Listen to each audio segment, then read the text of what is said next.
En lo profundo de los bosques del norte de Wisconsin, donde el viento corta las ramas como una cuchilla y la nieve guarda los secretos del verano, se alza una casa que desde su construcción atrajo susurros y recelo. Esa casa, conocida en los relatos locales como Summer Wind, acumuló a lo largo de 7 décadas una colección de historias tan inquietantes que quienes las escuchan terminan preguntándose si la tierra misma puede recordar dolores antiguos. ¿Qué oscuros misterios habitaban entre sus paredes? Esa es la pregunta que guiamos hoy. Si te gustan los relatos sombríos y las investigaciones paranormales, suscríbete y activa la campana para no perderte ninguno. Summer Wind nació en 1916.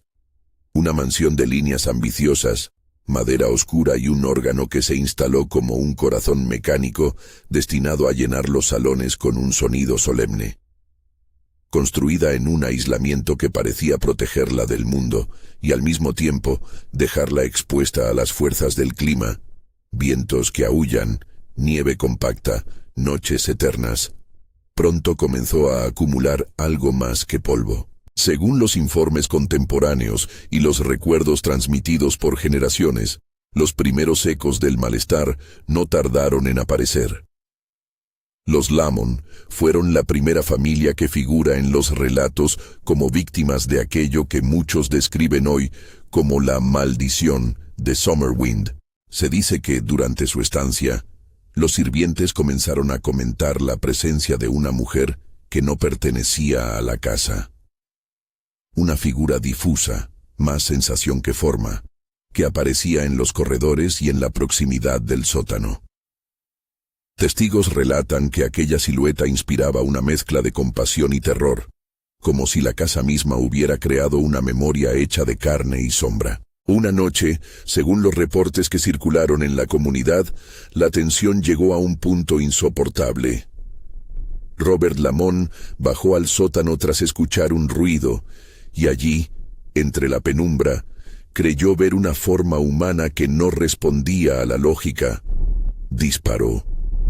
Lo que los testimonios describen con la mayor prudencia posible es una figura que, tras el impacto, pareció desintegrarse en una neblina o desaparecer de una manera que ninguno supo explicar. Después de ese episodio, la familia Lamont abandonó la propiedad en un clima de pánico y rumor.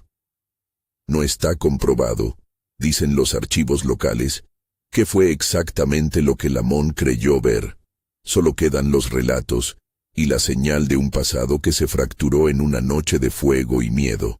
Con el paso de los años, Summer Wind fingió el silencio, pero el pueblo nunca volvió a verla con ojos normales. Se convirtió en un punto de referencia para historias que sirven para asustar a los turistas y para explicar pesadillas. Se decía que la casa devoraba a quien intentara domesticarla, que no bastaba con repararla, que algo en sus tablas y en las tablas del corazón humano se resistía a la reparación. No es extraño, entonces, que cuando en 1969 aparecieran los Henshaw, Ginger, su esposo Arnold y su hija April, la comunidad mirara con una mezcla de asombro y advertencia. Ginger, según quienes la conocieron, sintió una atracción inexplicable por Summer Wind desde el primer momento. No era solo el deseo de restaurar una casa antigua. Era una urgencia que la empujó a comprar la propiedad y a comenzar una renovación que algunos describieron como casi compulsiva. Arnold, su esposo, era más reservado, pero se involucró en la labor. April, de 9 años, mostró desde el principio una incomodidad que no se podía disimular. Se negaba a dormir en ciertas habitaciones, se despertaba sobresaltada, y su temor no se asentaba en palabras racionales. «No quiero que la casa me mire», llegó a decir, según los recuerdos posteriores de los vecinos, una frase que algunos atribuyeron al miedo infantil, y otros al conocimiento de algo que las palabras no alcanzan a decir. Los primeros signos que los Henshaw reportaron se parecen, en la forma de lo inexplicable, a los viejos relatos. Objetos que cambiaban de lugar sin explicación, Un movimiento sutil en los muebles cuando nadie estaba en la sala. Llantos que imitaban el sonido de un bebé, pero que no coincidían con ningún reloj biológico. Las descripciones insisten en el detalle sensorial. El crujir de la madera que no respondía a la temperatura. El olor a pólvora en rincones que nunca habían sido tocados por fuego. Y el órgano, ya instalado, que una tarde comenzó a producir notas sordas cuando nadie lo había tocado. Arnold fue un personaje que, según los testimonios recopilados, cambió de manera progresiva bajo aquella presión. Lo que los vecinos recordaban como un hombre paciente y trabajador, se fue transformando en alguien obsesionado con las cuerdas y los pedales del órgano. Pasaba horas encerrado en la sala principal, bajo la luz amarilla de una lámpara, intentando calibrar sonidos que otros no escuchaban. Sus manos se endurecieron, su mirada se volvió distante. Algunos reportes indican que empezaba a experimentar arrebatos de ira sin causa aparente. Otros recuerdan episodios de violencia doméstica y de impredecible conducta frente a las niñas. Es importante subrayar, estas son las versiones que circularon entre los testigos, y su interpretación de los hechos está plagada de la confusión que acompaña a lo inexplicable. En una escena que quedó inscrita en las crónicas locales como un punto de inflexión, Arnold mató a un mapache, un raccoon que se había introducido en los cobertizos, delante de las niñas. La descripción de ese episodio suele presentarse con una mezcla de reproche y horror, lo que para algunas personas fue un acto de crueldad innecesaria, para otras fue el signo de un colapso más grande. Tras aquel hecho, la atmósfera en la casa se volvió más densa. Invitados a cenas informales relataron que, mientras la noche avanzaba, una figura deformada apareció en la penumbra del comedor. Una silueta que ninguno de los presentes reconoció, pero que provocó reacciones de pavor. Algunos aseguraron que dicha presencia apenas asomaba su contorno en la puerta. Otros, que la vieron más claramente, con formas que recordaban menos a una persona y más a una sombra, intentado tomar un volumen humano. La tensión acumulada culminó en un descubrimiento macabro. En la pila de leña junto a la cocina, quienes limpiaban encontraron, entre las tablas y los ramos secos, restos humanos que indicaban, según los reportes forenses de la época que circulan de manera fragmentaria, la presencia de un esqueleto. No tenemos registros completos sobre la identidad ni sobre cómo llegaron esos restos a la leña. Lo que sí quedó en la memoria colectiva es el efecto devastador de esa revelación en Ginger. Se dice que la mujer entró en un estado de angustia tal que dejó la casa de inmediato. Arnold fue hospitalizado poco después, denunciado por su propia familia o internado por su condición. Los informes varían, y la mansión volvió a manos del mercado, a la rueda de ventas que parecía no poder quebrar la historia que la seguía. El ciclo se repitió, casas que cambian de mano, intentos de normalización y nuevas experiencias que parecían confirmar lo anterior. La señora Murray, una de las propietarias que sucedieron a los Henshaw, decidió no siquiera entrar en Summerwind. Su decisión alimentó, más que aplacarla, la leyenda. Más tarde llegaron Ray y su hijo, Ray Jr., un veterano de Vietnam. En su caso, los episodios describen una intensificación en la agresividad de las manifestaciones. Herramientas que se rompen sin causa visible, equipos que fallan en momentos clave, y una visión que Ray Jr. relató como especialmente perturbadora. Ray Jr. declaró, según los reportes de quienes lo entrevistaron, que durante una noche de guardia sintió la presencia de una figura deforme que lo observaba desde la penumbra. Habla de un vértice en la escala de la experiencia. La sensación de estar cara a cara con algo que no calcula cuerpo humano. Y de una huida fulminante de la casa. Sus recuerdos están salpicados de la tensión que deja el trauma. No solo la imagen de la figura, sino la ruptura de la propia sensación de seguridad. Para muchos, la carrera con la que Ray Jr. abandonó Summerwind confirmó que, más allá de palabras, algo en esa casa alteraba a las personas de forma profunda. Fue en este contexto de intentos fallidos que tuvo lugar una sesión de hipnosis que, según los registros disponibles, arrojó un nombre que nadie comprendía: Jonathan Carver. Bajo trance, una de las personas relacionadas con la casa pronunció ese nombre y mencionó una supuesta acta fechada en 1767. La mención del documento abrió nuevas líneas de conjetura. Un título de propiedad antiguo, un manuscrito, una escritura que conectara la tierra con un pasado aún más remoto. La referencia se volvió un hilo que los investigadores siguientes intentaron tirar con la esperanza de encontrar una explicación racional a las perturbaciones. Sin embargo, la búsqueda del cofre o del documento siguió el mismo patrón frustrante que tantas otras iniciativas en torno a Summerwind. Instrucciones vagas, indicaciones extraídas del trance, excavaciones en sitios que finalmente resultaban vacíos.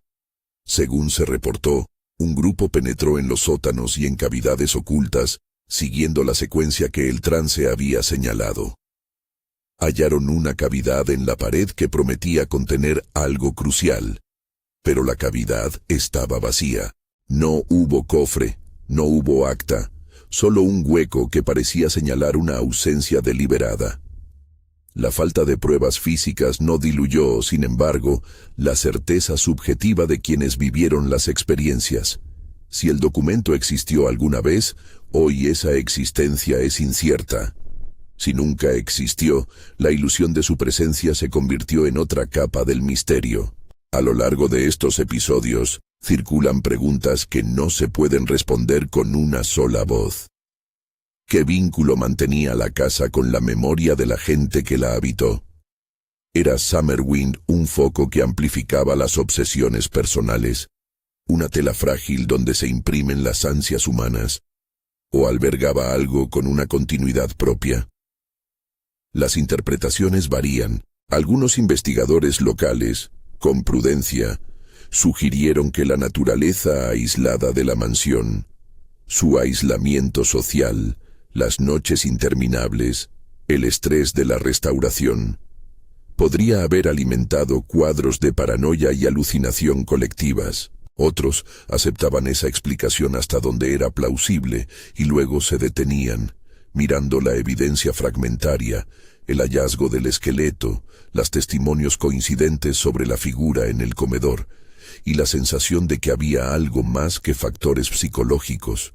En 1988, Summerwind sufrió un destino que parecía tragarse a la vez su arquitectura y parte de su historia. Un incendio consumió gran parte de la propiedad. Los registros sobre el fuego son parciales y confusos. Hay reportes que hablan de un origen accidental, otros que sugieren negligencia, y algunos que especulan sobre la posibilidad de que la propia casa haya llegado al límite de su tolerancia y se haya incendiado por causas que hoy siguen siendo motivo de debate. Lo cierto es que, tras las llamas, quedaban ruinas, muros chamuscados, marcos vacíos donde antes colgaban retratos, y el órgano reducido a un esqueleto de metal y madera carbonizada. Las ruinas se convirtieron en un testigo mudo de los secretos que no habían sido resueltos. Hoy, los restos de Summerwind sirven como marcador físico de lo ocurrido, pero no como respuesta. Las paredes quemadas no hablan, los escombros no ofrecen actas ni confesiones. Queda, en cambio, una constelación de testimonios, discontinuos pero concordantes en tonos, que sostienen la leyenda. Sombras que se deslizan donde no hay luz, llantos que imitan sonidos humanos, pero que no responden a ningún cuerpo. Una obsesión que parece contagiosa y que desgasta a quienes intentan domesticar la casa. Todo esto figura en los relatos con la cautela que exige la falta de pruebas concluyentes. Se reportó, según los informes, testigos relatan. ¿Y el nombre que surgió bajo hipnosis, Jonathan Carver? Algunos investigadores locales Rastrearon archivos y documentos con la esperanza de encontrar un vínculo histórico claro. En esos archivos hubo vacíos y correspondencias dispersas. Apellidos que se repetían en registros de la región, propiedades cambiadas de manos, actas con fechas pero sin continuidad verificable. Ningún documento concluyente apareció que conectara de forma directa a un Jonathan Carver de 1767 con los sucesos del siglo XX. Quedó entonces la duda. El nombre dejó de ser una llave segura para convertirse en un símbolo misterioso.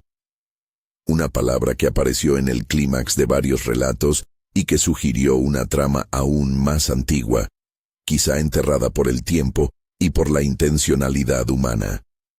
Los testimonios, además, plantean otro hilo recurrente: la delgada línea entre locura y manifestación. En Summerwind, esa línea parecía desdibujarse.